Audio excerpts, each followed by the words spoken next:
Ilang pangalan natin, Panginoon. Mga kaupo ang bawat isa sa atin, purihin ng Diyos.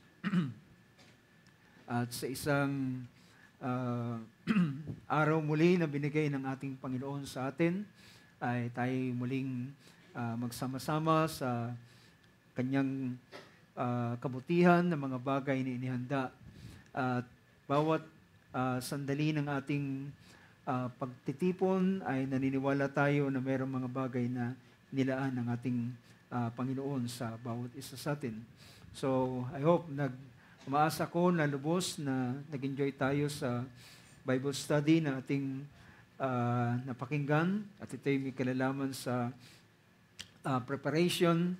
At kanina ay may magandang yung quotes na yon ay pinakita na he that fails to prepare prepares to fail. So yung Tagalog noon ay napakaganda. Ang sino mang nabigong maghanda ay naghanda para sa pagkabigo. So makikita natin na ang lahat tayo, kaya ng ating napakinggan, hindi man tayo naghahanda para sa kabiguan, pero kapag tayo ay nabigo na maghanda, ay wala tayong ibang kakahantungan kundi ang kabiguan. Pero gayon pa man, salamat mga kapatid, ang biyaya ng Diyos ay kagaya na ating napakinggan. Hindi tayo ang lahat na naghanda ng lahat ng mga bagay, kundi ito ay ang ating Panginoon na naghanda ng lahat ng bagay para sa bawat isa atin. Sino tayo? At ano ang ating magagawa na ihanda ang ating mga buhay para sa espiritual na mga bagay. Pero salamat na lamang ang dakilang Diyos ay na nakakaalam ng lahat ng bagay. Siyang naghanda para sa bawat isa atin. Before the foundation of the world, sabi ng Revelation chapter 13, ay ang kordero ay pinaslang bago pa itinatagan sa limutan. Bago pa ang mundo ay nilikha ng ating Panginoon, bago pang paglikha ng lahat ng bagay at bago pa mag-exist ang isang tao, si Adan at si Eva sa ibabaw ng sanlibutan ito, ay meron ng paghandang ginawa ang ating Panginoon. Well, kahapon ay nag-usap kami ng ating kapatid at napag-usapan din namin yung paksang yan na kanyang gustong i-share. At nabanggit ko rin na ang tao kapag nag-prepare ay para lamang sa kasalukuyan. Masyadong reactive ang tao. Mumove lamang siya na ipaghanda ang kasalukuyang bagay. At ngunit ang Diyos kapag siya ay naghanda, ito sa long range. Ito'y nakatingin lagi sa future, nakatingin lagi sa kinabukasan ng bawat isa. Hindi ito for the benefit ng araw na yon, kundi ito ay para sa benefit din naman ng mga darating pang panahon. Na yun yung napakagandang bagay na ginagawang preparation ng ating Panginoon. So, ang tangi natin magagawa sa uling araw nito ay hindi tayo maghahanda sa ating sarili, kundi ipagkatiwala natin ang ating buhay sa Diyos na siyang nagmamay-ari sa bawat isa atin, na siyang dakilang pastol ng ating mga kaluluwa, na siyang nagmamay-ari at siyang, na sinabi ng Book of Hebrews, siyang nagpasimula at magtatapos din ang ating pananampalataya. Praise God. Purihin ng Diyos. Now, sa oras na ito ay nais kong i-share sa inyo ang isang kaisipan at ito'y aking binubulay-bulay din sa mga nagdaang mga araw at ilan sa mga bagay ay mga unti-unting karanasan, maliliit na karanasan sa biyaya ng Panginoon. At alam nyo, ang maliliit nating karanasan ay huwag nyong babaliwalain sa bawat isa sa atin. Dahilan ng ating maliliit na karanasan ay ito ay ating maliit na tungtungan o isang stepping stone natin para sa iba pang mga bagay na ipapakita ng ating Panginoon. And you don't know ng maliliit mong karanasan na iyong naranasan ay preparation ito ng Diyos para sa mga darating na panahon. So napakahalaga ng lahat ng mga bagay na paano siya naghahanda sa bawat isa atin.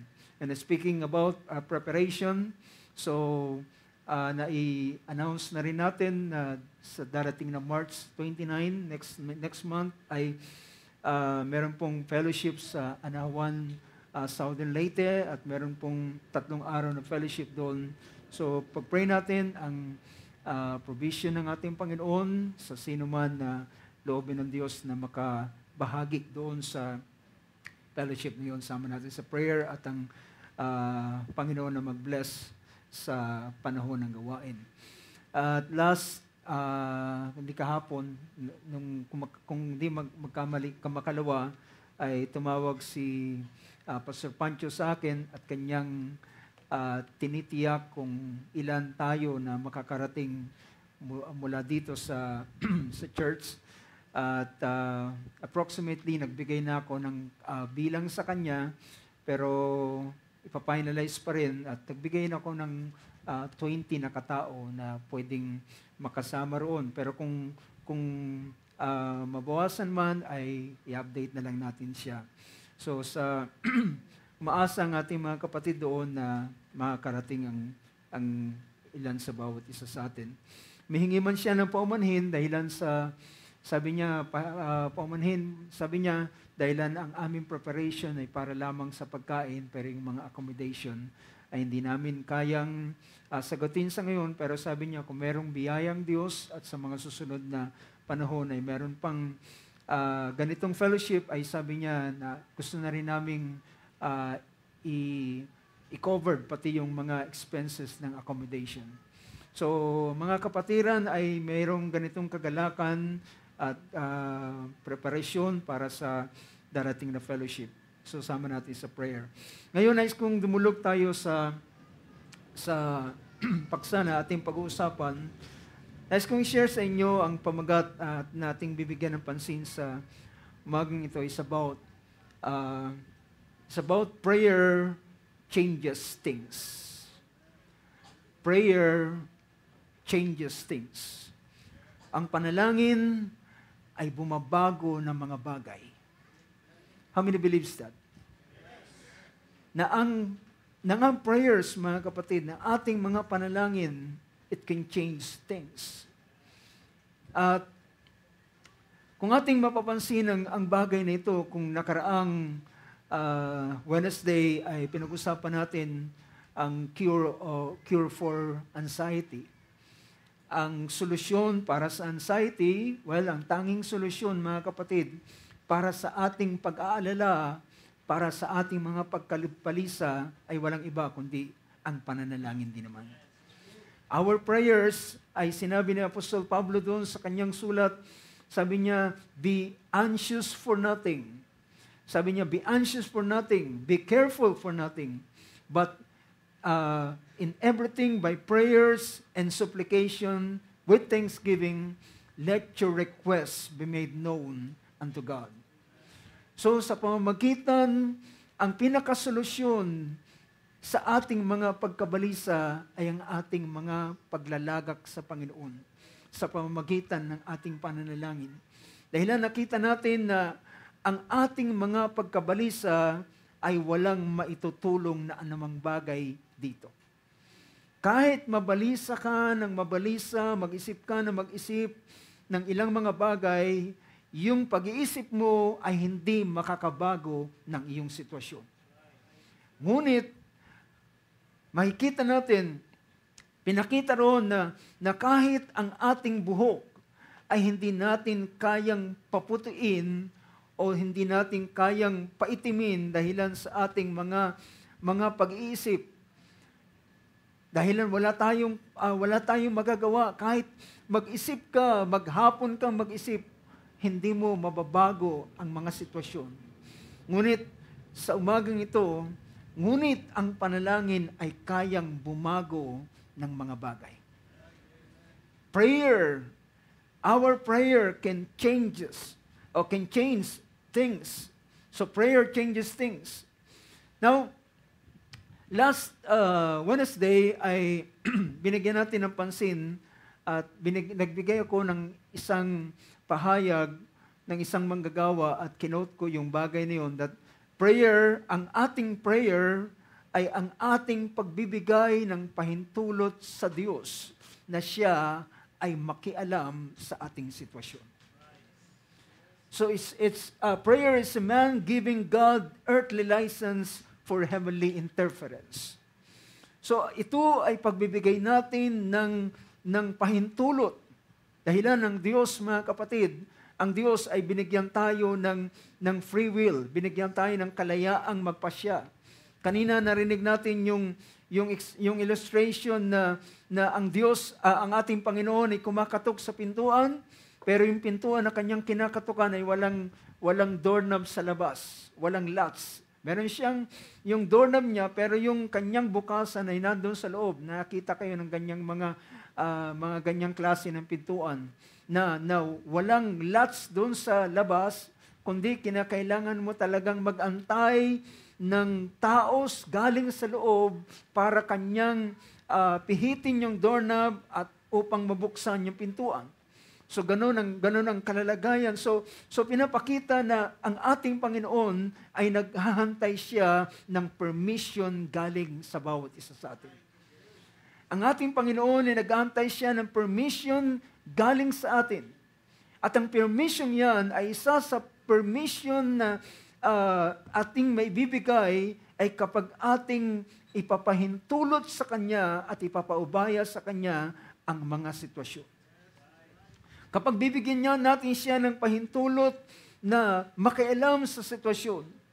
In fact, ang ating Panginoon ay nagkaroon ng isang ganitong senaryo sa Banal na Kasulatan habang ang mga alagad ay naglalayag papunta doon sa kabilang ibayo ng Sea of Galilee. At habang sila ay naglalayag, ang hangin ay pasalungat at di nagtagal nang sila ay nasa kalagitnaan ng karagatan, ay ang hangin ay lumakas at nagkaroon ng bagyo, ng unos, at ang hangin ay naging malakas na nagbunsod ng malalaking alon doon sa gitna ng karagatan na naging daan upang ang tubig ay pumasok doon sa bangka na kanilang kinaroroonan. At habang nangyayari ang ganitong bagay, silang lahat ay nababalisa. Silang lahat ay nag-aalala, silang lahat ay naglilimas ng tubig na pumapasok doon sa bangka. Ngunit ang ating Panginoon, sabi ng Banal na Kasulatan, siya ay nakahiga doon sa likurang bahagi ng bangka at natutulog sa isang kutsyon, sa isang unan. At habang sila ay natataranta, naalala nila ang Panginoon. Dahil ang Panginoon ay kanilang ginising at ng kanilang sinabi, Panginoon, hindi ka ba nababahala na tayong lahat ay mamamatay? At ang ating Panginoon ay bumangon at kanyang sinaway ang hangin at sabi niya, hangin, tumigil ka. At sabi niya sa alon, alon, pumayapa ka at nagkaroon ng hush. Nagkaroon ng katahimikan.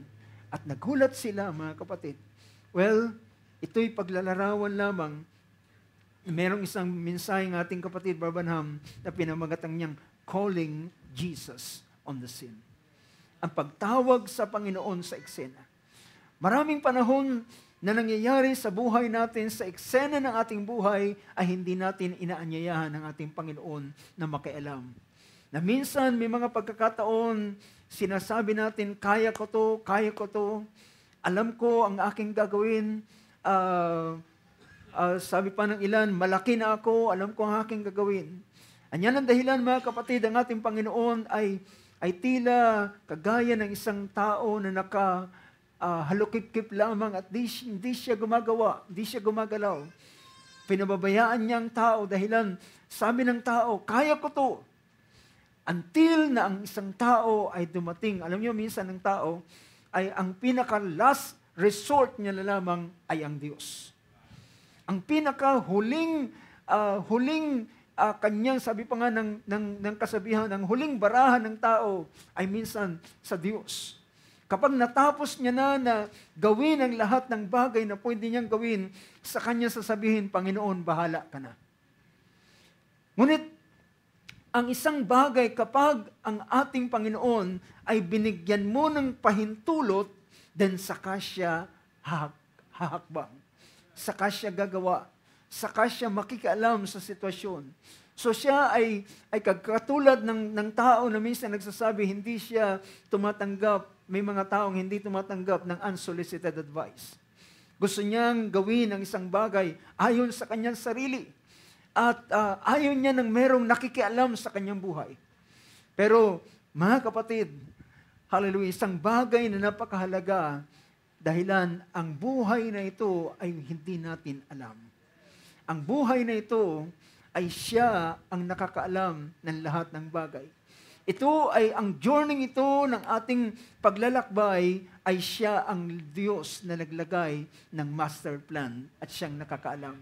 Narinig ko isang mangaral, sabi niya, paano kung ikaw ay maglalakbay at alam mo sa iyong paglalakbay ang iyong lugar o ang daan na iyong daraanan ay napakadelikado, may mga landmine, may mga ilang pang mga bagay na patibong na nakalagay diyan.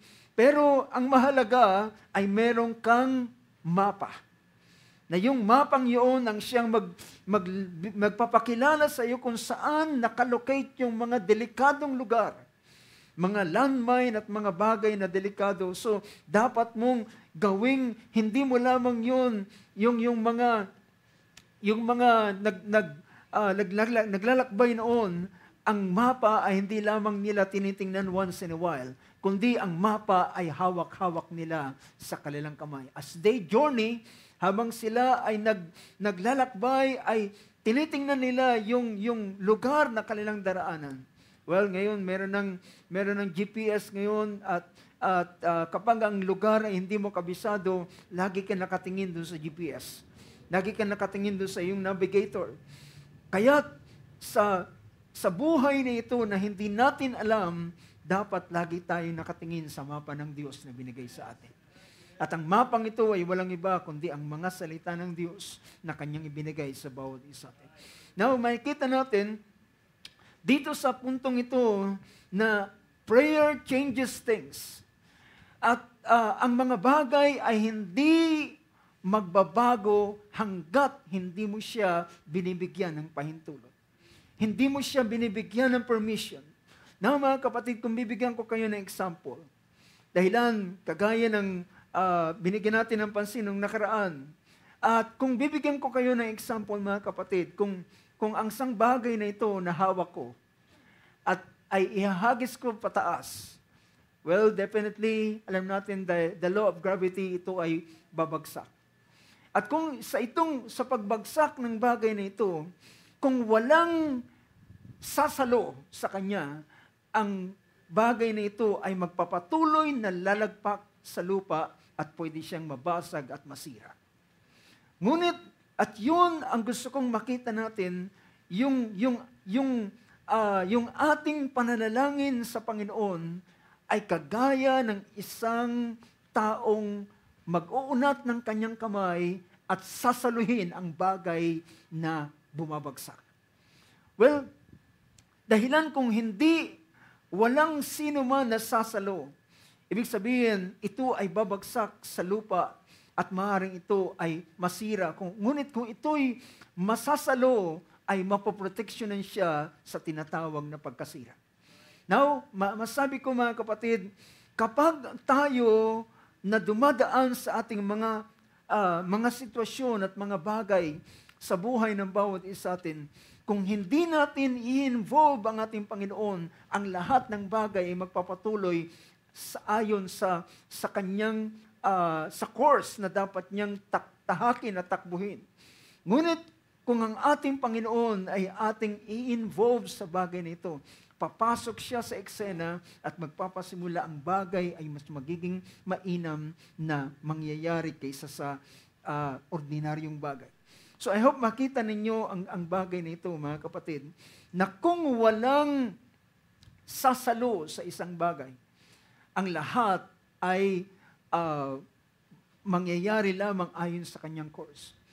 Para yang lumabas ka o sa panahon ng tag-ulan. At sa panahon ng tag-ulan, kung wala kang gagawing isang bagay, ay ang mga pangyayari ay hindi magbabago. For example, pag lumabas ka sa panahon ng tag-ulan at wala kang payong, tiyak, mababasa ka. Pero kapag ikaw ay lumabas na meron kang payong na dala-dala, well, ang ulan ay hindi tumigil, ang mga pangyayari ay nananatili pa rin, ngunit ikaw ay naroon sa ilalim ng payong, ikaw ay hindi nababasa. So yun yung mga bagay na pwedeng nagagawang nagbabago ang ilang mga bagay, nagkakaroon ng pagbabagong bagay dahilan sa ang binibigyan natin ng pansin sa oras na ito. Tingnan natin, punta natin yung verse na ating ginamit kanina sa Book of James. Now, napansin ko binasa ko ang bahaging ito, makikita natin na ang mga verses na binasa natin ay nagpapakita that prayer changes things. Pansinin ninyo ang bahaging ito. Sa wikang Tagalog ang ating titingnan ang verse na ito. Pinakita riyan na sabi rito, sa verse 13, sabi niya, nangagbabata baga kayo. Ibig sabihin, ikaw ba ay nasa panahon ng suffering? Sabi rito, nagbabata baga ang sinuman.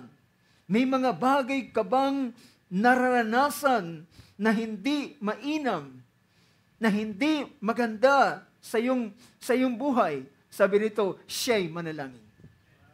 Well, mga kapatid, sasabihin ko sa inyo, maaring ang suffering ay nariyan pa rin, maaring ang mga pangyayari ay nariyan pa rin, hindi man magbago ang sitwasyon, pero ikaw ay bibigyan ng kalakasan para ikaw ay makatagal doon sa suffering niya. Naalala ninyo ang halimbawa sa panahon nila Moses, ang Israel ay naglalakbay papuntang Promised Land, on the way on their journey, at habang sila ay naroon sa wilderness. Dahilan sa kanilang pagkakasala, dahilan sa kanilang mga pagrereklamo, ang Diyos ay nagpadala ng mga fiery serpents, nagpadala ng mga ulupong, mga ahas na tumutuklaw sa kanila, na sa sandali na sila'y makagat ng ahas na ito, ay pwede lamang silang magtagal ng ilang sandali at sila ay mamamatay dahilan sa labis na kamandag ng ahas na ito. At ang bayan nang ma-realize nila ang kanilang pagkakamali, lumapit sila kay Moses, Moses, idalangin mo sa Diyos na mawala ang ahas. At si Moses ay lumapit sa Panginoon at sinabi niya, Panginoon, alisin mo ang ahas. Well, si Moses ay bihasa siya sa lahat ng nangyari sa Egypt, di ba? Nang nagkaroon ng palaka, then siya ay nanalangin, ang mga palaka ay namatay. Nang magkaroon ng mga locust, kumain ng lahat ng mga berde at luntian ng mga dahon at halaman doon sa Egypt. Nang si Moses ay nanalangin, ang lahat ng locust ay umalis. But at this point of time, nang siya'y manalangin, sabi niya, Panginoon, alisin mo ang ahas. Well, sabi ng ating Panginoon, hindi ko aalisin ang ahas. Pero sabi niya, ganito ang iyong gawin. Gumawa ka ng isang brazen serpent, isang ahas na yari sa tanso, at ilagay mo sa isang pole, at ilagay mo at itaas mo ang brazen serpent na yan, brazen snake na yan, doon sa isang pole, at ang sabi ng ating Panginoon, ang ahas ay nariyan pa rin, ngunit sino mang matuklaw ng ahas at siya'y titingin doon sa brazen serpent na yun, ay hindi siya mamamatay. So, ano ang mangyayari sa kanya kapag siya ay nakagat ng ahas? Ang kamandag ng ahas ay dadaloy sa kanyang sistema ng kanyang bloodstream at pupunta sa kanyang utak at makingisay na lamang siya at mamamatay. Pero kung siya ay titingin doon sa brazen serpent, ang brazen serpent na kanyang titingnan, na sinabi ng Panginoon, sino man ang titingin doon sa brazen serpent na ito, ay hindi siya mamamatay, kundi siya ay mabubuhay. So it will change things, magbabago ang mga pangyayari kung siya ay titingin doon sa tansong ahas na ito. ang kamandag na pumasok sa kanyang katawan ay matatalo ng kapangyarihan ng Diyos at mamamatay ang bisa ng kamandag at hindi siya ang mamamatay kundi ang kamandag na naroon sa kanya. So what changes things? Ano ang pwedeng magbago ng mga sitwasyon, magbago ng pagkakataon ay yung sinabi ng Panginoon na tumingin ka lamang doon sa brazen serpent.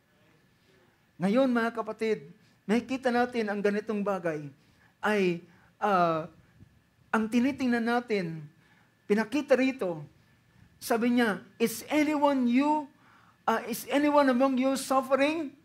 Then he must pray. Dapat siyang manalangin.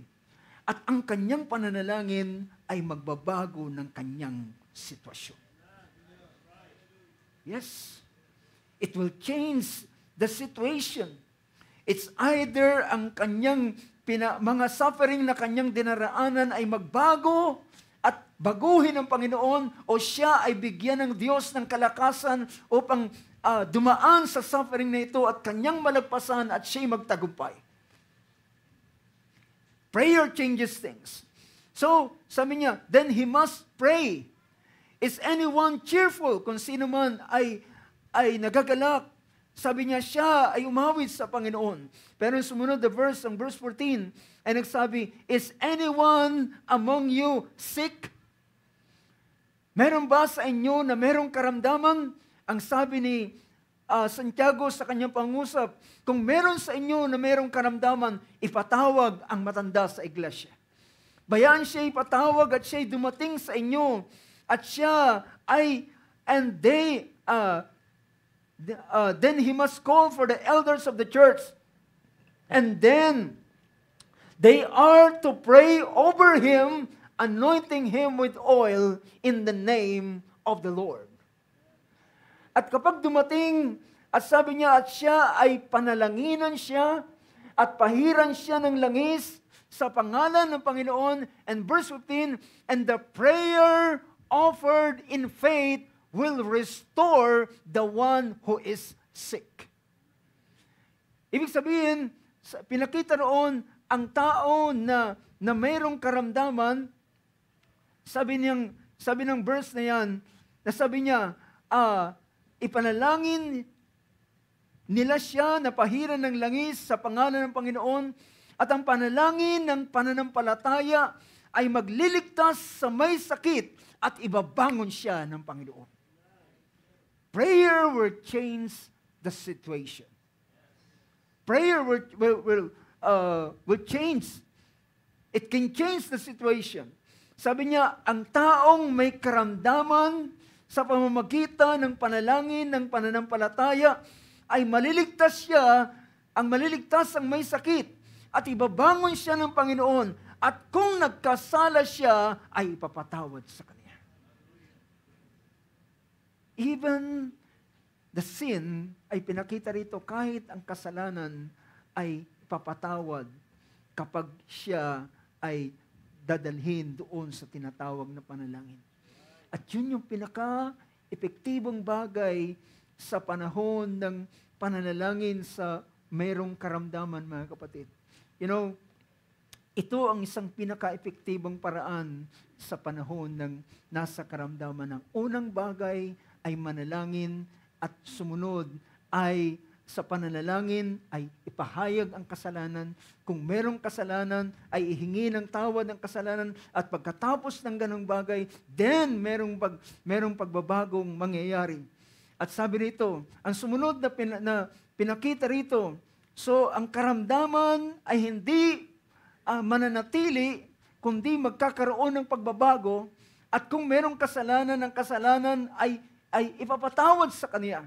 At sabi ng sumunod na verse, ang verse 16, ay pinakita rito, therefore confess your sins to one another and pray for one another so that you may be healed. See? Confess your sins and pray for one another so that you may be healed.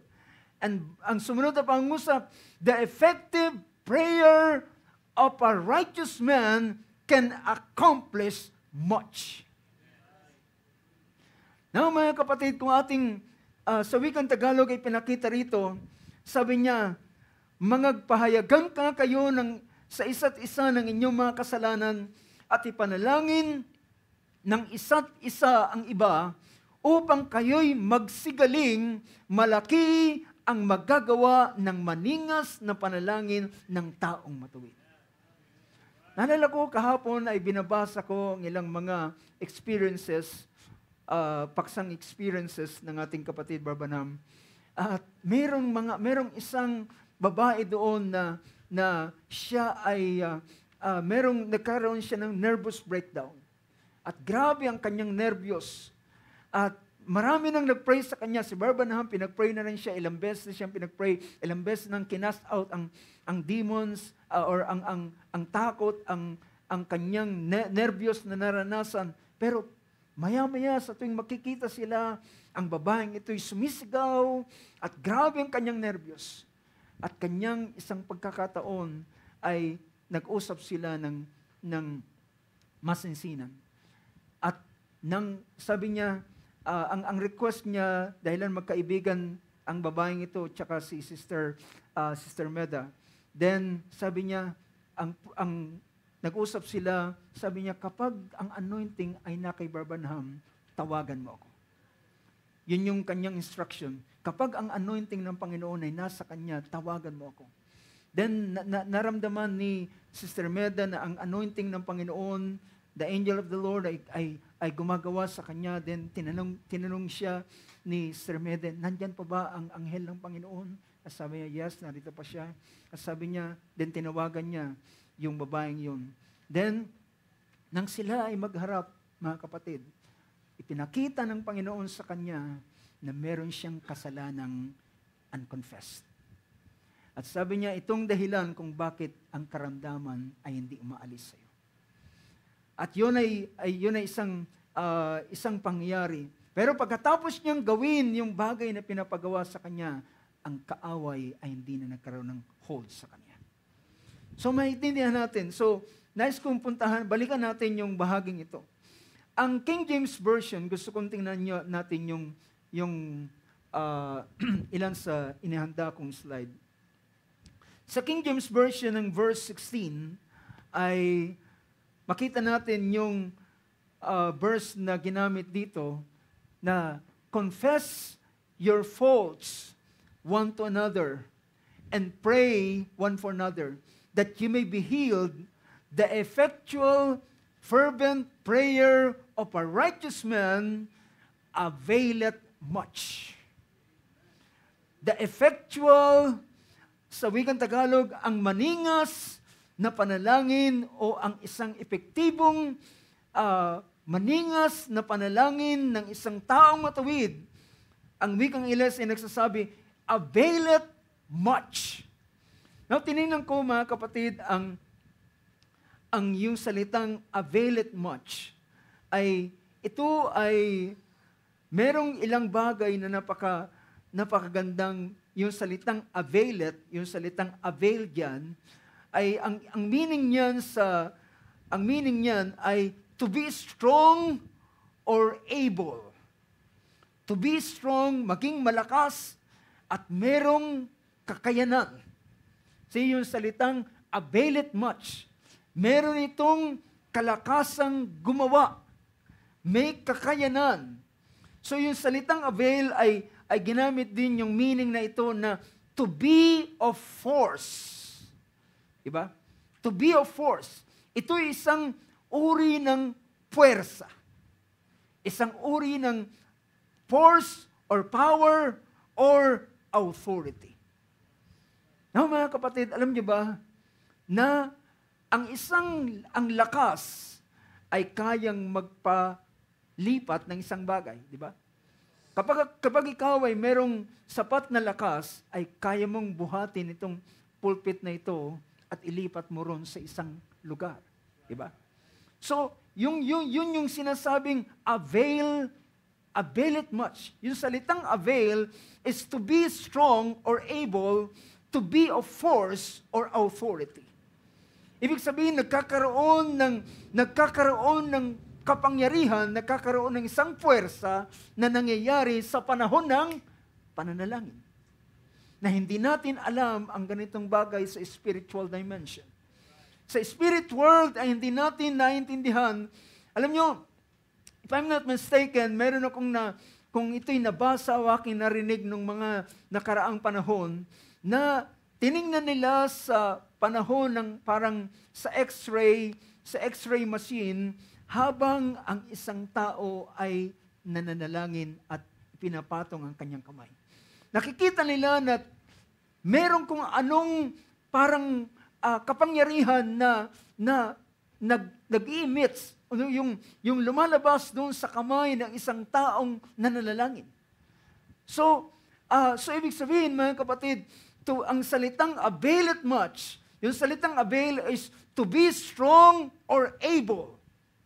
Nagkakaroon ng lakas, merong isang puwersa, at merong kung anong authority. Merong authority. Do you know, mga kapatid, there is an authority in our prayer?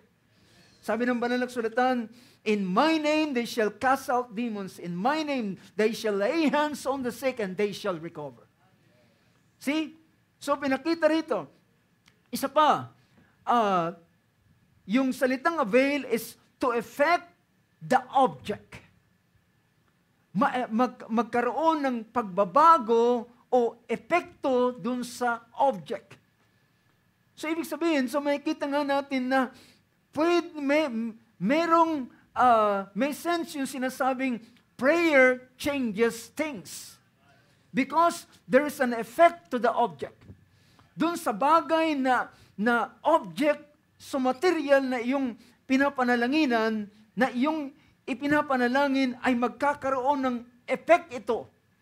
Well, ito'y kagaya ng salita ng ating Panginoon doon sa fig tree na kanyang nakita at gusto niyang kumain ng bunga, ngunit wala siyang nakitang bunga at sabi niya, mula ngayon ay wala nang makakain na sino man sa iyo. Wala siyang sinabi, kundi sabi niya, mula ngayon wala nang taong makakakain sa iyo. And by the next day, nakita nila na ang fig tree ay tuyo mula ugat hanggang sa puno, hanggang sa sanga, hanggang sa kanyang mga dahon. At nagulat sila, sabi niya, Panginoon, yung fig tree na yung kinurse, ay eto, nakita nila sa ganitong bagay. At sabi ng ating Panginoon, hindi lamang yan ang inyong magagawa. But if you will say to this mountain, so, ibig sabihin, mga kapatid, prayer changes things. Ang panalangin ay pwedeng bumago sa mga bagay. So, to affect the object, to bring to a successful issue. Para matagumpay, yun yung salitang avail. At yung isa pang meaning dito is to have strength, force, or efficacy sufficient to accomplish the object. To have strength, force, or efficacy sufficient to accomplish the object. Yung bagay na gusto mong mangyari ay nangyayari. Dito natin maintindihan, mga kapatid, what is prayer? What is prayer and how effective prayer is? Nakukuha niyo ba, mga kapatid? Gusto kong makita ng bawat isa sa atin how effective prayer is. Gaano ka-epektibo ang pananalangin na minsan ay iniisip natin na ang pananalangin ay dapat gawin ng isang mananampalataya, dapat siyang manalangin sa bawat araw, at ang ginagawa ng tao, ng mananampalataya ay nananalangin siya, not knowing kung ano ang bagay na naroon sa panalangin. Hindi mo alam kung gaano kainam ang magiging epekto nito sa sino man na nananalangin. Alam niyo, sabi ng ating Panginoon sa Book of Matthew, sabi niya, Sino man na mananalangin, papasok sa silid, isasara ang pintuan, at mananalangin sa Diyos na nasa lihim, sabi niya, at ang Diyos na nasa lihim ay gagantian siya ng hayagan. So, ibig sabihin, mga kapatid, merong bagay na mangyayari. Merong bagay na magaganap. To accomplish the object. Now, tingnan pa natin ang isa pang bahagi. At ito naman ay ang isang version. Tama ba? Ba't bumalik yata? Yan, yung ESV. Ang isang version ang ESV naman ay nagpapakita siya ng ganito. The prayer of a righteous person has great power as it is working. Has a great power. Imagine, brothers and sisters. Has a great power as it is. Habang ito ay gumagawa. As you are praying, while you are praying, and as you are praying, there's a great power working while you are praying. Di natin alam minsan yan. Maaaring alam natin pero hindi natin binibigyan ng pansin. Pero there is a great power as it is working. Yung sumunod na bahagi naman, ang ISB ay pinakita rito, the prayer of a righteous person is powerful and effective. Alam nyo ang epekto ng isang biogesic, di ba? Hawak mo ang isang biogesic, at alam nyo, kapag masakit ang ulo mo, alam mo, epektibo yung tabletang yan. Yung isang tabletang yan, at kung ikaw ay nilalagnat, ay kailangan mo ng paracetamol, alam mo, na epektibo yung maliit na tabletang ito, na kapag ito ay yung sinwalo, iyong nilunok, at ito ay natunaw sa iyong sikmura, and then may kung anong intelligence doon sa tabletang yun na bakit kanyang pinupuntahan yung masakit mong ulo. Di ba? Merong ganong klaseng intelligence. Yung tabletang yun, yung paracetamol na yan, na kapag ikaw ay nilalagnat, maya-maya pagkatapos ay kung ano ay pupuntahan nung bisa nung tabletang yan kung saan siya pupunta at ina-address niya yung pinaka-issue. Ganon ka-epektibo, mga kapatid, yung ating mga biogesic. Ngunit, alam ba natin how effective our prayer is? The prayer of a righteous person is powerful and effective. Now, mga kapatid, ngayon ang problema ay minsan ang magiging suliranin natin ay yung salitang righteous. Sabihin natin, hindi kasi ako righteous. Sino nagsabi sa iyo na hindi ka righteous? At minsan yung condemnation ay nilalagay sa atin. Mga kapatid, ang righteous person ay hindi isang taong perfect. Ang righteous na tao ay isang taong pwedeng magkasala, pwedeng magkamali, pero siya ay hihingi ng tawad at siya ay papatawarin at siya ay isang matuwid sa harapan ng Panginoon. That's what righteous is. Hindi natin minsan kinakategorize natin ang righteous ay isang perfect na tao na hindi na siya nagkakamali. Kaya kapag siya nagkamali, sabi niya, hindi na ako righteous. Well, mga kapatid, tayong lahat ay makasalanan na pinatawad ang ating kasalanan at ginawa tayong matuwid sa pamamagitan ng katwiran ng ating Panginoong Hesus sa bawat isa sa atin. Yan ang righteous. Napansin na ninyo yung verse na ito na pinakita kapag nagkasala, then ipapatawad ng kasalanan. Naalala niyo si Barbanham nang siya na-pressure at ito'y normal sa isang tao kapag nasa pressure, tinatawagan siya ng attorney at dahilan doon sa tax na iniisip nila ay tax evader ang ating kapatid at nang siya tinatawagan, dahil nakukulitan na siya, isang araw si Billy Paul yung nakasagot ng ng phone at sabi sa kanya nandyan ba? Nandyan bang yung daddy? Sabi niya, daddy si attorney. Sabi niya, sabihin mo wala ako. At ang bata ay nagsabi, wala po si daddy rito. But mga kapatid, nang siya ay nasa isang panahon ng pangangailangan para sa kanyang ministry, meron siyang idadalangin na may karamdaman at may sakit. At sa panahon na siya ay mananalangin sa karamdamang ito, then naalala, kinonvict siya ng Espiritu ng Diyos, sabi niya, nagsinungaling ka kanina. Ang sabi niya, sandali lang, iwanan ko muna kayo, meron lamang akong ayusin. Pumunta siya sa telephone booth at denial niya number ng attorney at sabi niya sa attorney, attorney, kanina nagsinungaling ako sa iyo, patawarin mo ako sa aking nagawa. Sabi na, sana wag bumaba ang iyong tingin sa akin. At sabi na attorney, humahanga ako sa iyo dahilan nagawa mong humingi ng tawad sa maliit na bagay. Sabi niya, para sa iyo ay maliit pero sa akin ay hindi ito.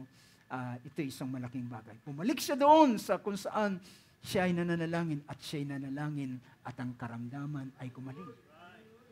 Well, mga kapatid, ano ba ang ating paningin sa tinatawag na salitang righteous? Dapat makita natin ang definition ng righteous na ito according to the Scripture. Not according to our own mga meaning na pwede nating ibigay. But the prayer of a righteous person is powerful and effective. Yung sumunod na yung NASB version, ang NASB version ay pinakita, a prayer of a righteous person, when it is brought about, can accomplish much. Can accomplish much. Now, bibigyan ko kayo ng salitang, para maintindihan natin yung salitang, can accomplish much. Well, bago ang mga machinery, ang lahat ng bagay ay manual, di ba? Manual na nagagapas, manual na nag-aani, at manual na minsan na namimitas ng mga bunga sa punong kahoy. Pero ngayon, meron ng mga machinery, di ba? Meron ng mga machine na yung kung napapanood nyo sa China, yung mga machinery nila na nagagapas, di ba? Yung mahabang machine na yun ay papasok doon sa kung anumang aanihin niya at habang siya'y lumalakad, then kinakain yung mga, kung pagpalagay natin uhay ng palay o trigo, ay kinakain siya. Tapos paglabas doon ay nahiwalay na yung dayami doon sa butil. So ibig sabihin, kapag merong machine, mas malaki at mas marami ang nagagawa. And I can compare, pwede kong i-compare mga kapatid, ang panalangin sa kagaya ng machinery. Sa kagaya ng tool, di ba? Pag meron kang tools na gamit, di ba? Kapag meron kang gustong pakuan, kailangan mo ng tool, kailangan mo ng martilyo para maibaon mo yung pakong yun doon sa kahoy at may paglapat mo ang isang bagay. Ngunit kung wala kang tool, gagamit ka ng ibang mga bagay, gagamit ka ng bato, pero yung bato mo hindi sapat, madudurog siya. Pero kapag meron kang appropriate tool, di ba? Nakukuha niyo yung punto ko? Kapag meron kang appropriate tool, ay gagamitin mo ito at mas mabilis mong matatapos ang mga bagay na gusto mong gawin. At alam natin yan, at even sa ating panahon, dahilan ngayon ay panahon na ng AI. Dahilan sa artificial intelligence, ang mga tao ay hayahay na lang ang kanilang buhay at yung binababayaan na nila ay yung kanilang mga AI ang nagtatrabaho para sa kanila. You know, mga kapatid, alam nyo ba ganun ang prayer? Ang prayer ay ating tools para sa atin. Ulitin ko mga Kristiyano, mga kapatid, ang prayer is our appropriate tool to accomplish much thing. The prayer of a righteous person, when it is brought about, can accomplish much. Mas marami ang nagagawa. Well, mga kapatid, alam niyo ba, bibigyan ko kayo ng ilang mga pangungusap tungkol sa pinahayag ng ating kapatid, Barbanham, about prayer changes things. Sa isang paksa niya sa The Angel of the Lord, ito isang portion lamang aking kinuha. Prayer changes things. It's the most powerful force that God ever put in the hands of a man. How many can say amen to that? Then use this tool. Prayer changes things. It's the most powerful force that ever put in the hands of a man. You don't know, brothers and sisters. Hindi mo alam ang tools na yung hawak-hawak. You don't know the weapons that you have now. Hindi mo alam ang weapons na yan na nasa sayo sa buhay Kristiyano. Dahil ng 2 Corinthians chapter 10 ay nagpapakita ng ganitong bagay. 2 Corinthians 10, sabi dito, sabi ng verse 3, for though we walk in the flesh, we do not war according to the flesh. Verse 4, for the weapons of our warfare are not of the flesh, but divinely powerful for the destruction of fortresses. See? So pinakita yan. Pinakita ng talatang ito ng ating kasangkapan o weapons of our warfare ay hindi sa laman, hindi ito material, hindi ito mga klase ng sandata, but it is divinely powerful for the destruction of purposes. Para ito pagsira sa mga strongholds, sabi ng King James Version. For the weapons of our warfare are not carnal, but mighty through God for the pulling down of strongholds. Amen. Tingnan natin kung paano na ibagsak ang napakakapal na walls of Jericho. Ang walls of Jericho ay napakakapal. At yan ang dahilan bakit yung mga 10 spies, nang makita nila yung walls of Jericho, ay sabi nila, hindi natin sila kayang pasukin. Dahilan makapal ang wall, mataas hanggang langit, ang mga fortresses nila. Paano natin sila mapepenetrate? Paano natin sila mapapasok? At besides that, yung mga tao ay mga higante. Pero sila Josue, sila Caleb, ang nakita nila is not the thick fortresses. Hindi ang walls na makapal, hindi ang mga giants. Ang nakita niya ay ang Diyos. Kapag tayo ay mananampalataya lamang sa Kanya at magtitiwala sa Kanya, tayo ay dadalhin ng Panginoon doon sa lagdakong iyon. At sila ay tinapay lamang para sa atin. Well, mga kapatid, it's the most powerful force that God ever put in the hands of man. You have it. Walang Kristiyanong wala nito. Huwag mong sabihin, wala ako niyan. You have it. Ayaw mo lang gamitin. You have it. I have it. Meron tayo nito. At ito ay ang prayer. It changes things. It can change things. Sa iba pang pahayag, dito sa isa pang pangungusap ng ating kapatid sa Why Are People So Talks About, sabi niya, prayer changes things. I can't change it. You can't change it. But it's prayer that changes it. Ito yung sinabi ng ating Panginoon. Mag-isip ka na mag-isip. Mag-alala ka na mag-alala. Maging anxious ka na, magkaroon ka na ng anxiety. At sa lahat ng ginagawa mong yan, hindi mo kayang baguhin ang sitwasyon. And definitely, sinabi yan ng Panginoon, hindi mo kayang paputuin kahit ang isang hibla ng iyong buhok.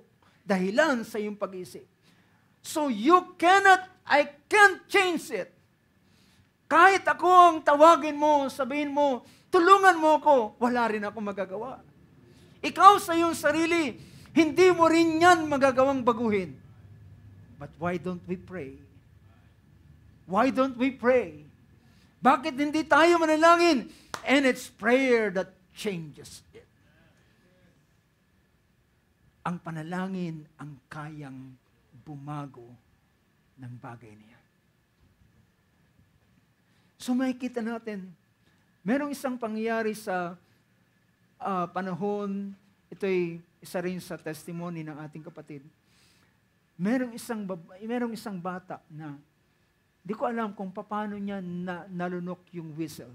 At di ko alam kung gaano kalaki yung whistle. Yung whistle, yung parang pito, at marahil nagkasya sa bibig ng bata at accidentally nalunok niya at bumara doon sa kanyang lalamunan. So, natataranta sila para kung anong gawin. Pero, merong isang testimony si Brother Branham na sabi niya, ang kanyang ginawa ay nanalangin. Nag-pray siya, sabi niya, Panginoon, mahabag ka sa batang ito. Mahabag ka sa kanya. Hindi ko alam, di namin alam paano gagawin ang paraan para mailuwa niya. Pero after niyang manalangin, maya-maya, umubo yung bata. At pag ubo ng bata, tumalsik yung pito. Brothers and sisters, prayer changes things. Ang ating mga panalangin ay magbabago ng mga sitwasyon. At kung hindi ka mananalangin, ang sitwasyon will go on at is on course. Magpapatuloy ito sa kanyang pangyayari until such time na ikaw ay manalangin at ang kamay ng Diyos ay mag-i-intervene sa bagay nito. At merong pagbabagong mangyayari. Now, nakita natin, kagaya ng sinabi ng banal na kasulatan, be anxious for nothing, but in everything by prayer and supplication with thanksgiving, let your request be made known to God. Ito mga kapatid, ang verse na ito ay hindi ito nakakategorize lamang sa ilang portion na ito lamang ang iyong idadalangin sa Panginoon. Then, whatever your request is. You get the point? Ano man ang iyong kahilingan, at ito yung sinabi natin, Panginoon, whatever you ask in prayer, I will do it. I will do it. Nakikita natin, mga kapatid, ang ganitong klaseng epekto nito. Ngunit, kung magkaminsan ay hindi natin nabibigyan ng pansin, pero ito ay katotohanan. Naniniwala ba tayo sa ganitong bagay? Ito ay totoo, mga kapatid. And even you yourselves, ang bawat isa sa inyo ay meron kayong karanasan ng mga bagay na naranasan, how the situation changes when you pray. How the situation, paano ang mga circumstansya ay nagbago after you just pray. And you know what, yung aking tinestify sa inyo, pagkatapos kong manalangin at sinabi ko, Panginoon, alam ko, ang kalayaan ay dineklara mo na sa langit. Alam ko ang kalayaan ay dineklara mo na sa langit, pero dalangin ko, makita ko ito, ang epekto nito sa ibabaw ng lupa. What happened? Praise God. Me, myself, ako mismo ay nakaranas how things changes through prayers. That's my personal testimony. At prior to that, ay merong inilagay ang Panginoon sa akin na nagsabi, because you have prayed for this. Dahilan kung hindi ka nalalangin, the course will continue. As it is. Mangyayari at mangyayari ang mga bagay na yan. But mga kapatid, your prayer ang iyong panalangin ay nagsasabi, Lord, mag-intervene ka. Panginoon, mamagitna ka, pumagitna ka, Panginoon, kumilos ka, gumawa ka.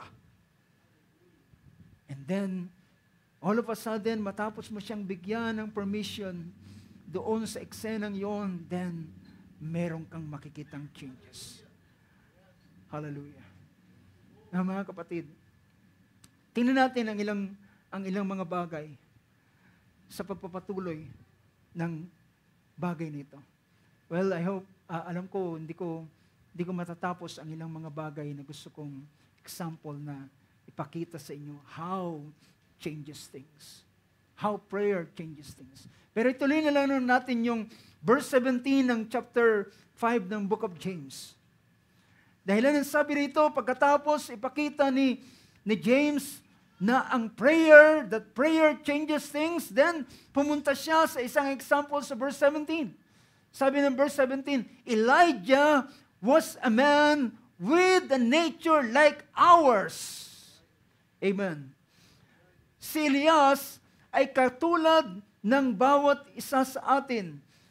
Sabi rito, si Elias ay isang taong may pagkataong gaya rin ng atin. Mga kapatid, si Elijah, hindi siya si Superman. Si Elijah hindi siya galing sa Krypton. Si Elijah ay isang ordinaryong taong kagaya mo at kagaya ko. Well, mas paniwalaan natin ang sinabi ng Scripture. Minsan tayo mga katwiran, Panginoon, alam mo, brother, si Elijah kasi prophet siya eh. Si Elijah kasi may commission siya ng Diyos. Well, sabihin mo na, pero si James mismo ay nagsabi, sabi niya, si Elias ay may pagkataong katulad mo. Bakit niya nasabi may pagkataong katulad mo? Nang ang anointing ay nawala, sinabi ni Jezebel, mananagot ka sa 400 propeta ni Baal na yung pinapatay. At lahat ng ginawa mo sa kanila ay gagawin ko higit pa kaysa sayo. Nang marinig niya yun, takbo siya. Panginoon, patayin mo na lang ako. So, ibig sabihin, Elijah was also a man.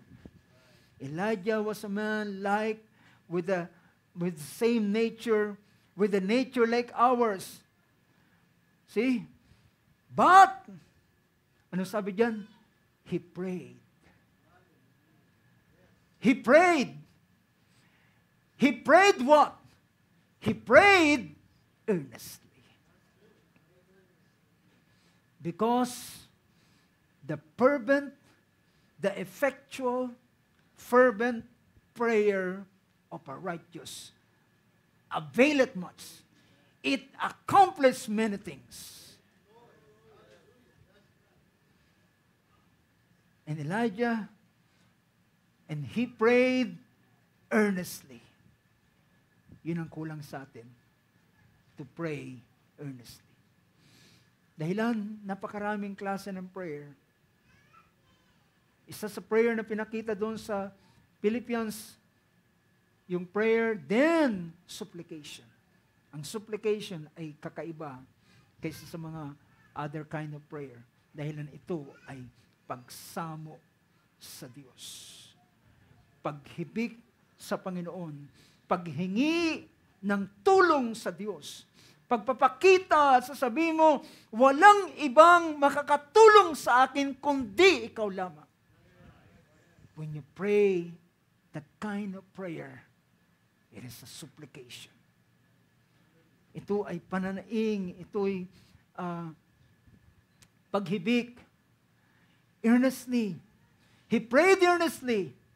Alam niyo ba, ang sabi ng Scripture, para ang langit ay masarahan, ay nanalangin siya very earnest. Dahilan humarap siya kay Ahab, sabi niya, walang hamog, walang ulan, napapatak sa lupa, hanggat hindi ko tinatawag. Nakasalalay yun saan? Sa kanyang pagtawag. At yung pagtawag na yun, sa ulan, para huwag umulan, ay nakasalalay sa kanyang bibig. Nakasalalay sa kanyang salita. At alam niyo ba mga kapatid, para hindi umulan, ay nanalangin si Elijah. Hindi yan na-record sa Scripture. Nai-record lamang sa Scripture ay yung nanalangin siya doon at pinapunta niya ang kanyang alipin na 7 times doon sa kabundukan para tingnan kung meron ng ulap. Pero sabi ni James, ay kahit sa pagsasara ng langit ay nanalangin ng earnest prayer si Elijah. Elijah prayed and earnestly para masarahan ang langit. Ibig sabihin, ang kanyang pananalangin ay kasing katulad nung ang ulan ay pinabagsak. Yan ang scripture na sinasabi ng banal na kasulatan. So earnestly that it would not rain, and it did not rain on the earth for 3 years and 6 months. For 3 years and 6 months. And then, ang Panginoon ay inakay siya sa iba't ibang lugar, sa iba't ibang mga dako. Pero, pagkatapos noon, then ang Panginoon tumawag sa kanya. Natuyo na yung batis ng Cherit, pinapunta siya sa Sarepta, merong balo na nag-aruga sa kanya, na doon nahayag ang kapangyarihan ng Panginoon, yung supply ay hindi naubos, hanggang sa ang ulan ay ipadala. Then, nung makatapos ang yung bagay na yun, ay tinawag siya ng Diyos, Elias, humarap ka na kay Ahab. After 3.5 years. Humarap ka na kay Ahab. At pagharap niya kay Ahab, sabi niya, ito na yung panahon na ang Diyos ay magbubuhos ng ulan. Then pagkatapos na kanyang nagawa, nangyari ang Carmel Showdown, at pagkatapos nung napihit ang mga puso ng tao, pabalik kay Jehovah, then si Elijah, ano sabi rito? Then he prayed again. He prayed again. And the sky poured rain, and the earth produces its food. Sa panahong yun, nahihirapan sila saan sila maghahanap ng damo para pagkainan sa kanilang mga hayop. Pero dumating ang panahon, pagkatapos niyang manalangin, sa kanyang prayer, nakasalalay ang pagbabago ng mga sitwasyon. Sa kanyang panalangin, nakasalalay ang pagbabago ng mga bagay. Nang siya'y nanalangin, nasarahan ang langit. At nang siya'y nanalangin, ang langit ay nabuksan. Praise God. Mga kapatid, lahat ng bagay ay cover ng ating pananalangin. Well, brothers and sisters, hanggang kailan tayo mananatili sa hindi pagkakilala sa weapon na ibinigay ng Panginoon sa bawat isa? Paano? Merong isang pangusap na itutuloy ko na pinakita ng ating kapatid sa kanyang paksa. Sa paksa niyang, What Think Ye of Christ? Sabi rito, ito'y kanyang prayer ng ating kapatid. In the presence of the Almighty God, to offer prayer, our most beloved Heavenly Father, it is indeed a great privilege that we have to come to Thee in a way of prayer, and with a great promise behind it, that prayer changes things. And in this day that we are now living, there are so many changes needed, sabi niya. Napakaraming bagay na kinakailangan ng pagbabago. There are so many changes needed. And we pray that you will change of the wrong to right. Mula sa mali ay baguhin mo para maging tama. Change sorrow into joy. Change sickness into health. Change sin into righteousness. And change doom into glory. So nangusap siya ng ganitong bagay. Maraming bagay na pwedeng baguhin ng panalangin. You know, mga kapatid, kahit ang kalumbayan ng isang tao, kahit ang kalungkutan ng isang tao, ay pwede kang manalangin para sa taong yun at ang Diyos ay magbabago ng kanyang kalalagayan. Ang kaisipan na gumugulo sa isang tao ay pwede kang dahilan, ang pinaka-epektong panalangin, mga kapatid, is to intercede. Ang pinakamainam na panalangin na hindi palalagpasin ng Diyos ay ang intercession, ang panalangin ng pamamagitan. Dahilan, ang panalangin ito ay hindi ito para sa sarili mo, hindi ito para sa iyo, kundi for the benefit of others. Ang ganyang klaseng panalangin ay hindi papahindian ng ating Panginoon. Most especially because ito ay gawain ng ating Panginoon as a high priest. Siya ay gumagawa ng intercessory prayer not for himself but for the people of God. Siya ay tumatayo. Tingnan ninyo gaano kaepektibo ang prayer ni Moses para sa Israel. Nang ang Diyos ay nagalit sa kanila, at sabihin, hindi ko nila sasamahan, di ko na sila sasamahan, baka sila ay supukin ko ng minsanan. Pero si Moses ay nanalangin. Nanalangin siya not for himself. In fact, ang sabi ng Diyos, Moses, gusto ko, ikaw na lamang sa iyo kung magbangon ng panibagong lahi at siya ang dadaling ko sa promised land. Well, kung si Moses ay makasarili, well, glory to me. Para sa aking karangalan, hindi na kay Abraham, kundi ang tatawagin na ay mga anak ni Moses. Pero mga kapatid, si Moses ay nanalangin at ang kanyang panalangin ay namagitan siya. Sabi niya, Panginoon, alalahanin mo ang iyong pangako kay Abraham, kay Isaac at kay Israel. Ang tipan mong ginawa sa kanila. Sabi mo, paparamihin mo sila. Bakit ngayon lilipulin mo sila? Panginoon, magbago ka sa iyong kaisipan. At ang Diyos ay nagbago ng kanyang kaisipan. Wow, brothers and sisters. Intercessory prayer is the prayer na hindi pwedeng papahindian ng Diyos when you are doing it according to His will. Habang ito ay gagawin mo ayon sa kanyang sakdal na kalooban.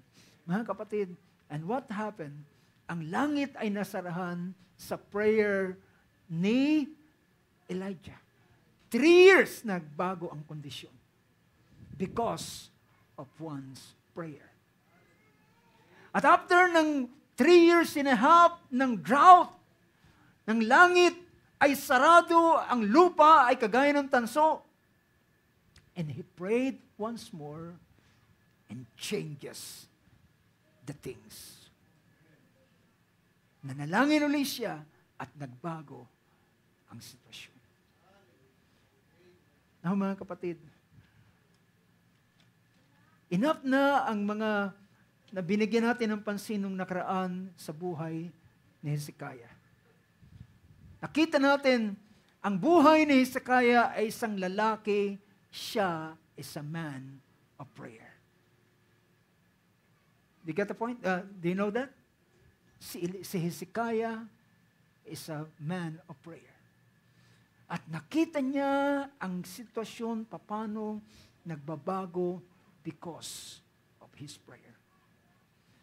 Merong isang pangungusap dito, paano sa isang panahon na si Hezekiah makikita ninyo na ito ay nature at kalikasan ni Hezekiah ang ganitong mga bagay.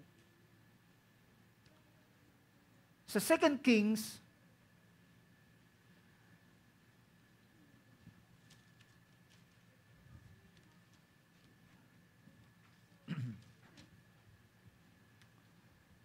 or ang 2 Chronicles, meron akong gustong bigyan ng pansin. Ang 2 Chronicles, chapter 32.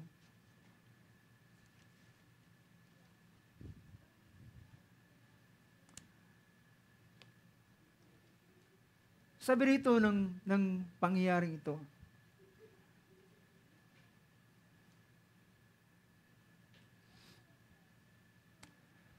ito'y pagkatapos na si Sennacherib, na hari ng Assyria, ay nag-invade doon sa lugar, sa dako ng kanyang kaharian.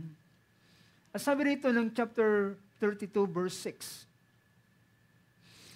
He appointed military officers over the people and gathered them to him in the square at the city gate, and spake encouragingly to them, saying. So ibig sabihin si Hezekiah ay nagsasalita siya with a word of encouragement, pero at yung paraan ng kanyang pag-encourage ay sa pamamagitan ng kanyang pananampalataya. Sabi rito, verse 7, Be strong and courageous. Do not fear or be dismayed because of the king of Assyria, nor because of all the horde that is with him. For the one with us, pansinin ninyo yung pangusap niya, For the one with us is greater than the one with him. Ibig sabihin, kung si John sa kanyang sulat sa 1 John, greater is he that is in you than he that is in the world. Ito pala ay quotation na kanyang nakuha galing sa salita ni Hezekiah. At sinabi niya, for the one with us is greater than the one with him. With him is only an arm of less, but with us is the Lord our God to help and to fight our battle. Hezekiah is a man of prayer. At nakita niya paano ang mga sitwasyon ay nagbabago through his prayer. At makikita natin kung paano sa isang verse dito sa chapter 32 verse 20 ay kanyang hinimok mismo si Isaiah na manalangin. Sabi ng verse 20, But King Hezekiah and Isaiah the prophet, the son of Amos, prayed about this and cried out to heaven. Ang sabi niya kay Isaiah, manalangin ka, at ako rin ay mananalangin. At silang dalawa ay nanalangin sa panahon na ang ganitong sitwasyon ay nangyayari sa kanila. Sa panahon na merong kaaway na gustong gumapi sa kanila, merong kaaway na nagyayabang, naghahambog, at gustong maliitin si Hezekiah at ang Diyos na kanyang pinaglilingkuran. And then, ang kanyang ginawa, nang matanggap niya ang letter galing doon sa isang inutusan ni Sennacherib na hari ng Assyria, kinuha niya yung letter na yon na sinabi ng alipin ng hari at pumunta siya sa templo and he spread it before the Lord. Inilatag niya sa harapan ng Panginoon at sabi niya, Panginoon, tingnan mo ang kanilang pangungusap laban sa iyo. Wala kaming lakas, ngunit ikaw ay Diyos. At pinakita niya ang kanyang panalangin. At ang pagkatapos nun, ang salita ng Diyos ay dumating kay Isaiah at sabi niya, dahilan na nalangin ka para sa bagay nito, ito, pakinggan mo ang salita ng Panginoon. tingnan natin, paano kung si Hezekiah ay hindi nanalangin? Well, ang mga sitwasyon ay magpapatuloy. Pero dahilan, si Hezekiah ay inadyukan ng Diyos sa ganitong bagay na manalangin, ang sitwasyon ay nagbago. At yan ang dahilan, mga kapatid, kahit nang si Hezekiah ay nagkaroon ng karamdaman. At kahit si Isaiah ay pumunta na sa kanya at sabi niya, Hezekiah, sabi ng Panginoon, ihanda mo na ang iyong bahay, iayos mo ang iyong sambahayan, sapagkat ang karamdaman mong meron ka ngayon ay hindi ka na makaka-recover pa, ikaw ay walang salang mamamatay. Umalis si Isaiah without any explanation. Mababasa natin yan sa chapter 38 ng Book of Isaiah. At sa ilang mga chapter ng 2 Chronicles at ng 2 King, mababasa natin yan. At si Isaiah, pagkatapos na umalis at iwanan si Hezekiah, ang ginawa ni Hezekiah ay tumalikod at bumaling doon sa wall at nanalangin ng isang panalangin. At kanyang sinabi sa kanyang prayer, sabi niya, Panginoon, alalahanin mo. Sabi rito, ng 38, sinabi ng, sabi ng verse 3, verse 2, then Hezekiah turned, Isaiah 38, verse 2, Hezekiah turned his face to the wall and prayed to the Lord and said, remember now, O Lord, I beseech you. Alam mo ba yung salitang I beseech you? Nagsusumamo ako. Ipinamamanhik ko sa iyo. Nagmamakaawa sa iyo. Nagsusumamo. I beseech you. Remember now, O Lord, I beseech you, how I have walked before you in truth with a whole heart and have done what is good in your eyes, in your sight. And Hezekiah wept bitterly. Ibig sabihin, si Hezekiah ay nasa terminal case. May taning na ang kanyang buhay. Hindi na ang doktor ang nagsabi sa kanya, ang nagsabi sa kanya ay ang Panginoon na may-ari ng buhay. Imagine that. Ang Diyos na may-ari ng buhay ang nagsabi sa kanya, hindi ka na mabubuhay, ikaw ay mamamatay. Nangyari yan minsan sa panahon ng ating kapatid Babanham. Isang babae na kanyang pinag-pray, pero nang pagtalikod niya, nakita niya yung babaeng ito ay dinala na ng karo. Binalikan niya ang sister. Sabi niya, Sister, ihanda mo na ang iyong sarili. Hindi ka na mabubuhay. Pinakita ng Panginoon, ikaw ay uuwi na sa Kanya.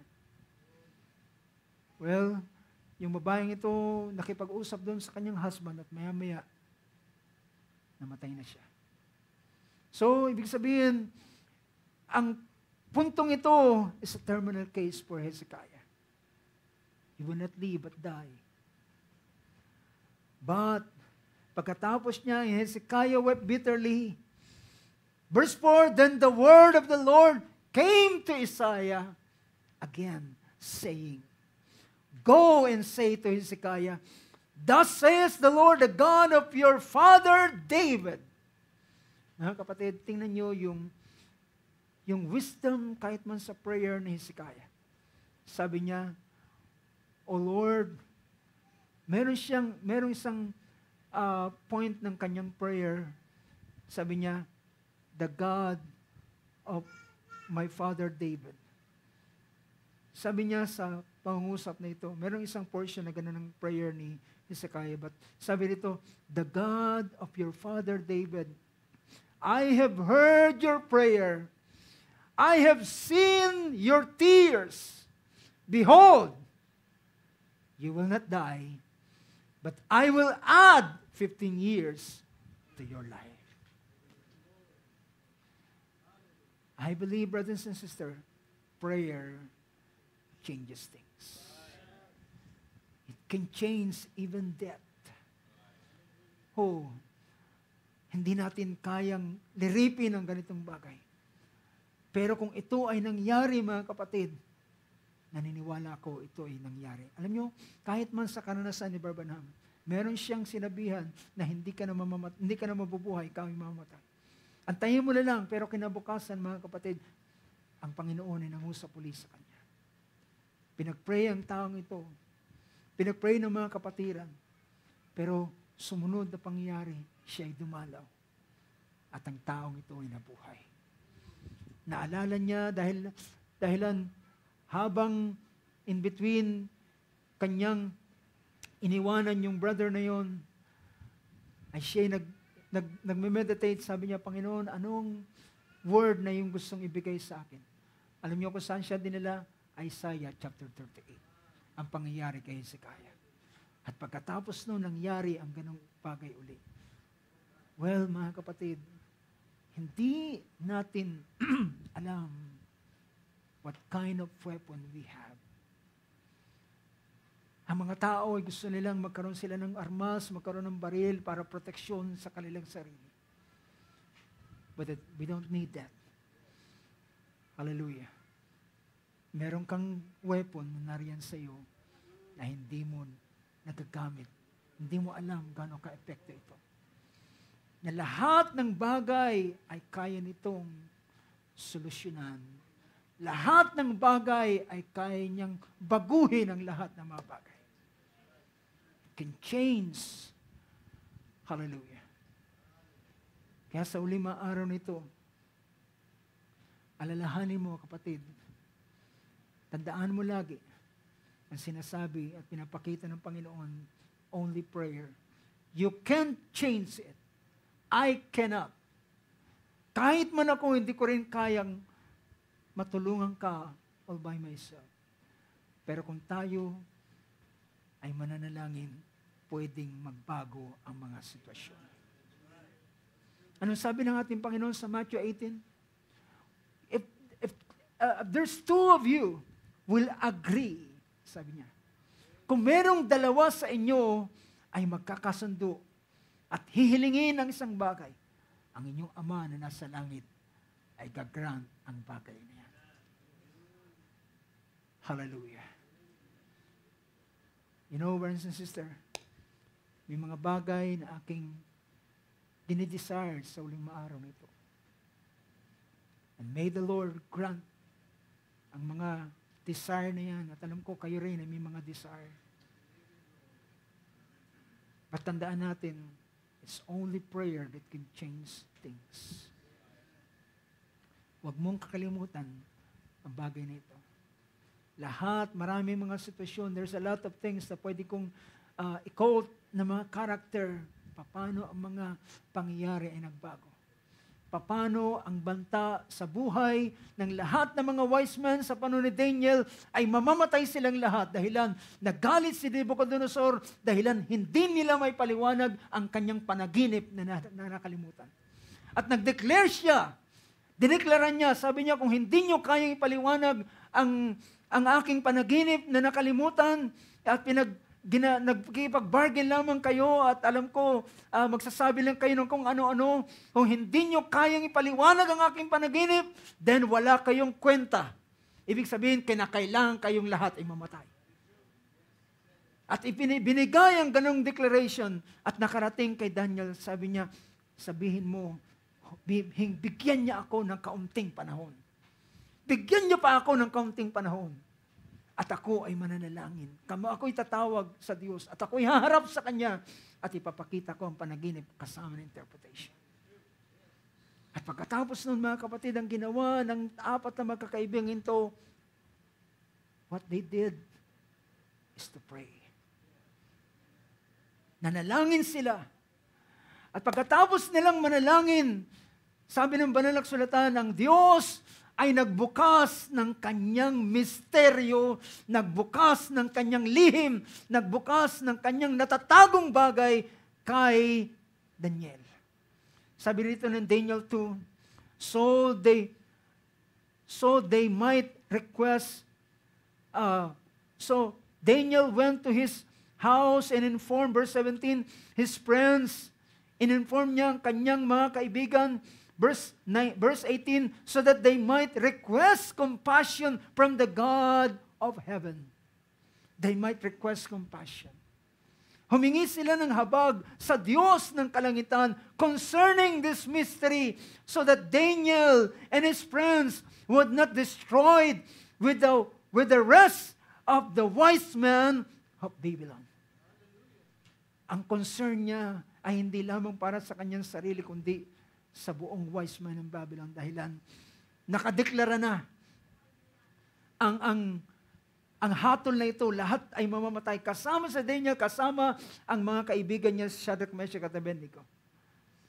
But after their prayer, sabi ng verse 19, then the mystery was revealed to Daniel in a night vision. Then Daniel blessed the God of heaven. Praise God. At pagkatapos niyang managinip, pagkatapos niyang magpuri sa Diyos, magpasalamat sa Panginoon, dali-dali siyang pumunta kay Ariok. Sabi niya, Ariok, dalhin mo ko sa hari, madali. At pagharap niya sa hari, sabi ni Ariok, ito na ang taong magpapaliwanag ng iyong panaginip na iyong nakalimutan at ang kanyang interpretation. Tinanong siya ni Nebuchadnezzar, ikaw ba ang magpapaliwanag ng aking panaginip? Kanyang sinabi sa verse 27, Daniel answered before the king and said, as for the mystery about which the king has inquired, neither wise men, conjurers, magicians, nor diviners are able to declare it to the king. However, there is a God in heaven who reveals mysteries, and he has made known to King Nebuchadnezzar what will take place in the latter days. This was the dream and the vision, and in your mind while you're in bed. Sinabi niya at sinaysay niya. And what happened, brothers and sisters? Nagbago ang sitwasyon. Nagbago ang sitwasyon. Oh, blessed be the name of Jesus. Only prayer, brothers and sisters. Only prayer can change things. Magsitayo tayo lahat.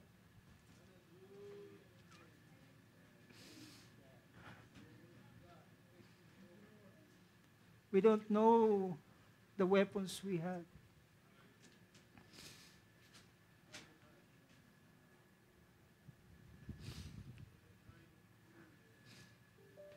Di mo alam kung gaano kamakapangyarihan ang weapon na meron ka. It can accomplish many things. Everything under the sun. Whatever you ask in prayer, I will do. Hallelujah. When we sing the song, I know the Lord will make a way for me. He can change things. Hallelujah.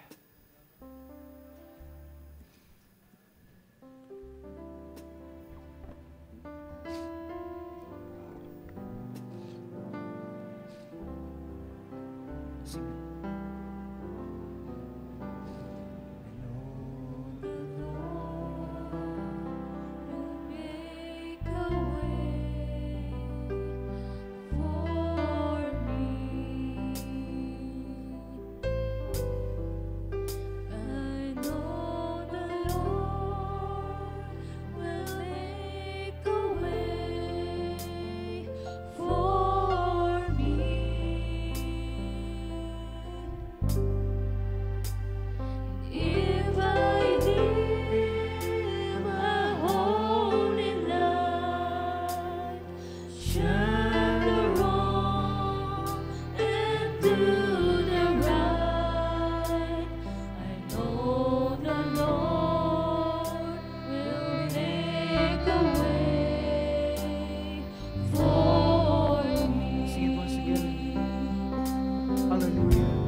Hallelujah.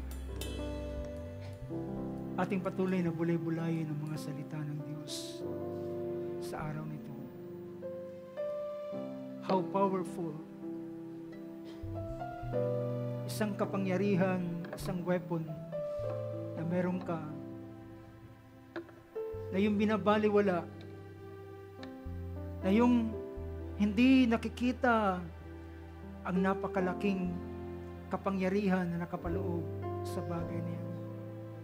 Na hindi mo alam na kung ano man ang sitwasyon na yung kinaroroonan ay kayang baguhin sa pamamagitan ng prayer. I know, brothers and sisters, ang ating kapatid, Brother Philip, ay patotoo sa ganitong bagay. Paano nagbago ang mga sitwasyon dahilan tayong lahat ay nanalangin. Paano ang ina ng ating kapatid, Sister Lisa, ay inabot ng Diyos dahilan tayo ay nanalangin.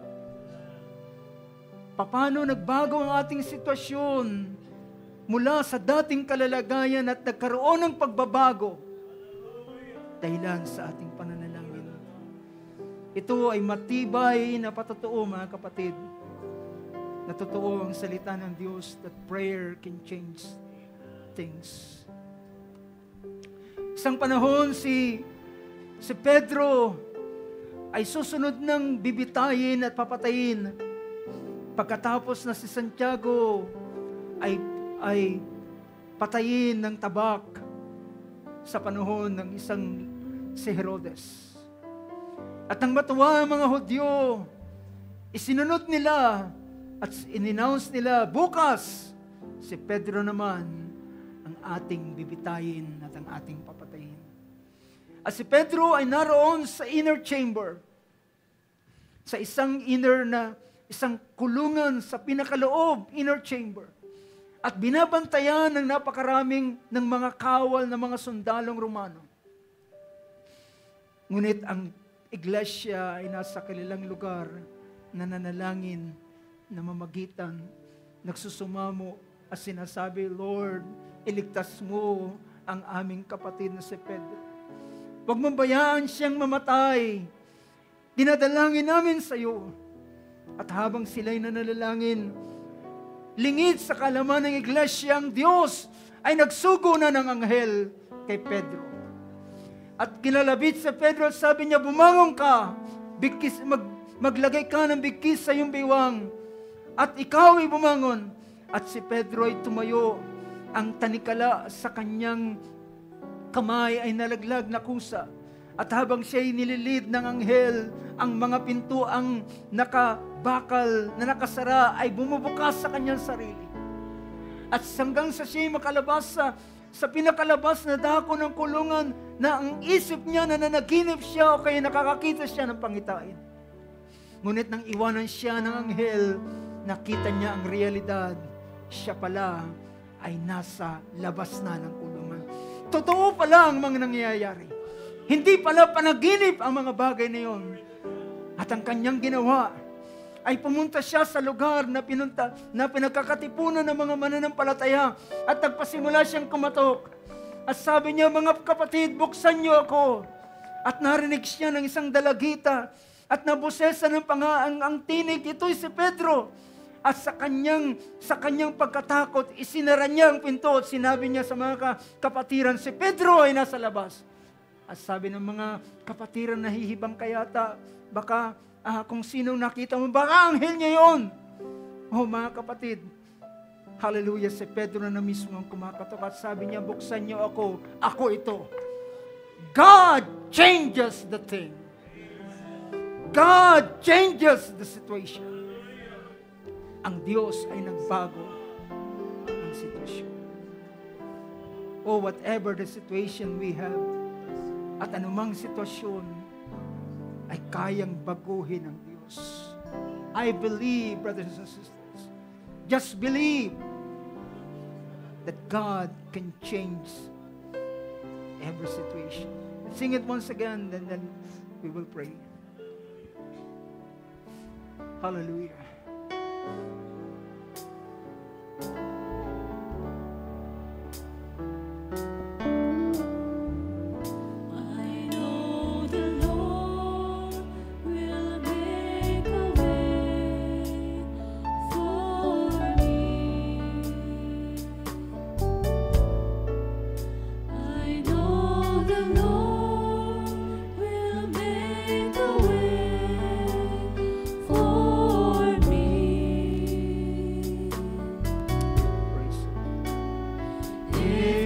live a holy life, shun the wrong and do the right. I know the Lord will make a way for me. Alam ko may magagawa ang Diyos. Alam kong may magagawa ang Diyos.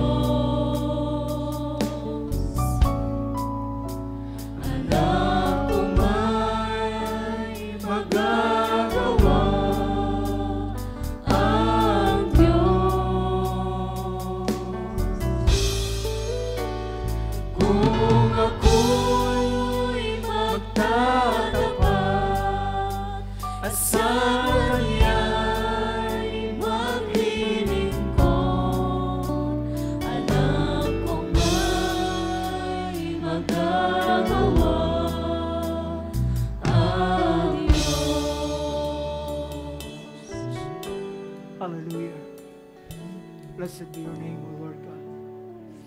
Tayo dumulog sa panalangin. Hallelujah. Sino sa atin ang nananampalataya that God, in our prayer to God, can change things, situation, atmosphere, condition, lahat ng bagay, you can name it. At kahit man ang kamatayan, ay pinatunayan ng Diyos. Pinatunayan ng Kanyang salita that it's very effective. That even death, kahit kamatayan, hallelujah, ay kaya niyang baguhin at kaya niyang magbigay ng additional 15 years. Hallelujah. O purihin ka, Panginoon Diyos. Tayo manalangin. Hallelujah. Dakilang Diyos sa oras na ito. Nais namin kilalanin ang kapangyarihan, ang weapon na yung binigay sa amin. Lord God, ito ay hindi binibigyan ng pansin ng mga tao. At kahit man kami ng mga mananampalataya, ay hindi namin nabibigyan ng pansin gaano ito ka-effective, Lord. Gaano ito kamakapangyarihan ang weapon na iyong binigay sa bawat isa amin. At ito, Lord God, ay nasa aming mga kamay na pinapakita it can accomplish much, Lord. Marami ang pwedeng mangyari, marami ang pwedeng maganap at magawa, Panginoon, sa pamamagitan ng aming, hallelujah, paghingi o aming pagpapahintulot sa iyo na ikaw ay mag-intervene, Lord, at ikaw ay mamagitan at ikaw ay gumawa. O Panginoong Diyos, hallelujah, nagpapasalamat kami sa mga patunay na yung binigay sa amin.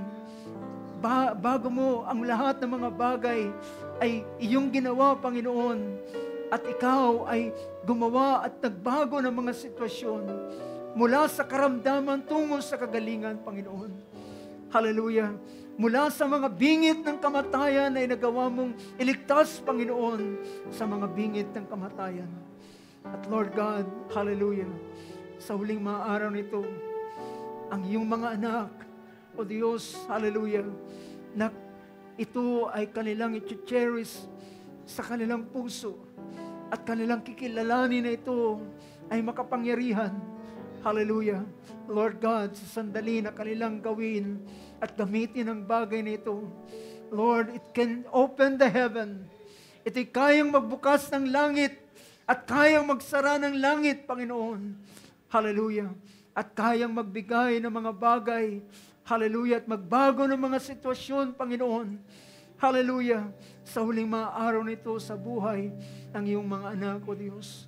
Lord God, hindi namin alam kung ano ang mga, hallelujah, kalalagayan ng bawat isa, Panginoon Diyos. Ngunit Lord God, isa lamang ang ninanais mo sa bawat isa sa amin.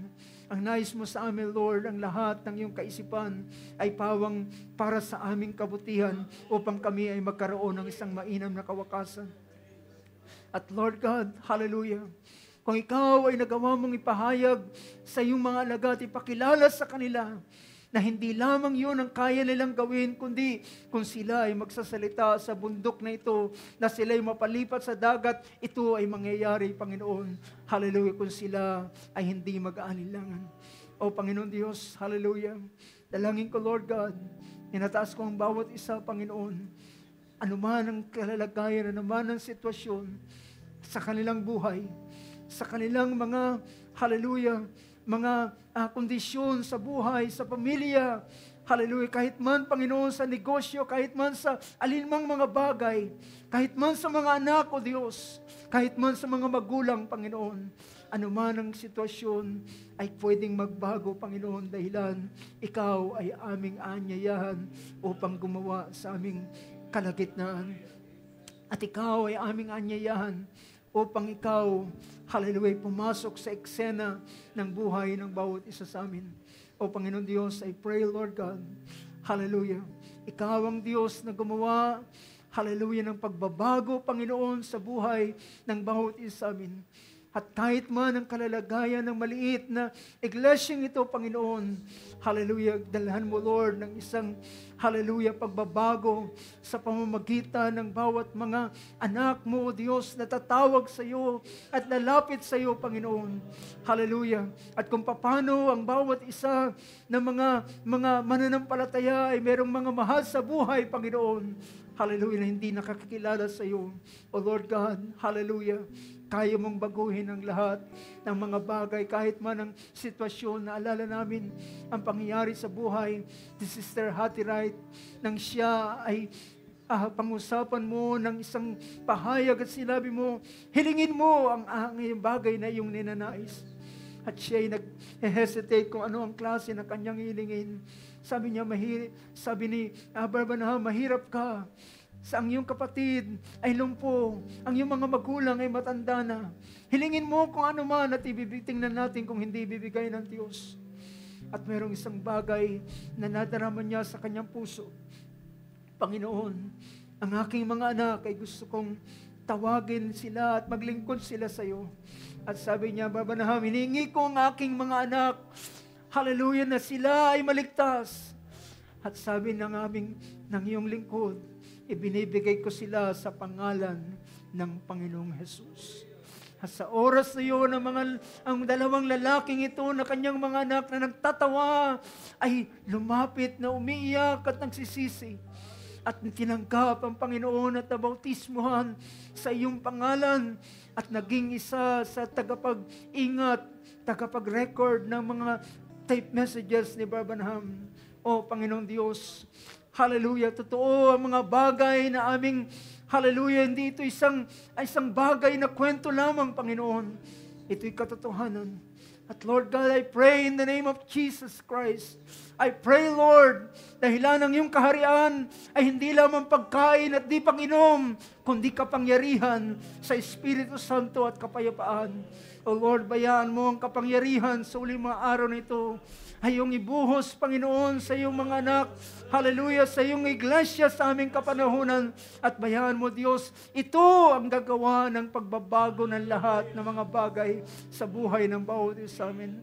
Ang bawat isa, Lord God, hallelujah, babae at lalaki, kabataan at mga may gulang, ay mapuspos ng Espiritu Santo na nagbagaling sa iyo. Hallelujah, at ang bawat isa ay magkaroon ng karanasan, Panginoon. Hallelujah, isang personal na karanasan. Hindi karanasan na nag-rely sa kanino man, sa magulang, sa kapatid o sa anak, kundi magkaroon ng isang personal na karanasan, isang personal na yung paggawa sa buhay ng bawat isa. At ito mangyayari kung hindi ka mag-i-intervene, Lord. Hallelujah, hinihiling namin, Panginoon, mamagitan ka. Panginoon, gumawa ka. Panginoon, kumilos ka. Panginoon, magpala ka, O Diyos.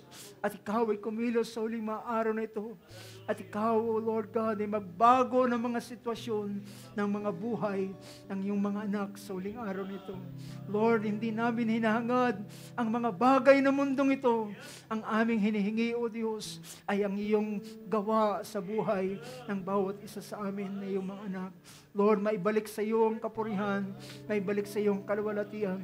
Pagpalain mo, Lord God, ang iyong mga anak sa huling araw nito, kahit man ang mga kapatiran na nasa kanilang mga tahanan. May you bless them, Lord God, with your, hallelujah, with your word and with your power and with your Holy Spirit, Lord God. Hallelujah. May this weapon, Lord, sa huling mga araw nito ay aming i-cherish. Ito, Lord, ang aming panalangin. Ito ang aming pagpapasalamat sa dakilang pangalan ng aming Panginoong Kristo Jesus. Amen. Amen. Oh, blessed be the name of Jesus. Hallelujah.